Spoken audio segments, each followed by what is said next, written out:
युवराज संभाजीराजे आपल्या वडिलांसोबत औरंगजेबाच्या दिल्ली दरबारात केवळ गेलेच नाहीत, तर औरंगजेबाचा स्वाभिमान ठेचून स्वराज्यात सुखरूप परत आलेही. शिवाजी महाराजांनी आपल्या अवघ्या 9 वर्षाच्या मुलाला म्हणजे छत्रपती संभाजी महाराजांना आग्र्याला का नेलं असेल? आपल्या वडिलांना सोडून संभाजी महाराज दिलेर खानाच्या गोटात सामील होण्यामागं काय कारण असेल? छत्रपती शिवाजी महाराजांच्या मृत्यूची साधी बातमीसुद्धा संभाजीराजांना का कळवली गेली नसेल? त्यावेळी शंभूराजांना काय वाटलं असेल?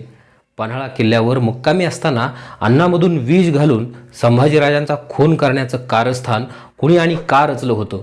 पोर्तुगीज व्हाईसरॉयला पकडण्यासाठी वाहत्या नदीत घोडा उतरवणारे संभाजी महाराज, सीतामातेच्या नखाला वंदन करून आपल्या 7 शतक या ग्रंथाची सुरुवात करणारे थोर साहित्यिक Sambhaji Maharaj, don't buy my people to make them slave असं इंग्रज अधिकाऱ्याला ठणकावून सांगणारे निर्भीड संभाजी महाराज, बुधभूषण या संस्कृत ग्रंथात आपल्या वडिलांची थोरवी सांगणारे राजपुत्र संभाजी महाराज.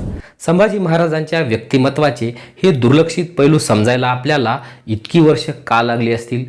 संभाजी महाराजांच्या व्यक्तिमत्वाचा, त्यांच्या खऱ्या चरित्राचा शोध घेण्याचे प्रयत्न आपण आता तरी करणार आहोत की नाही, हा प्रश्न प्रत्येकाने स्वतःला विचारला पाहिजे. आजच्या भागात या नरशार्दूल संभाजी महाराजांच्या कर्तृत्वाला, त्यांच्या या चरित्राला उजाळा देण्याचा प्रयत्न आपण करणार आहोत.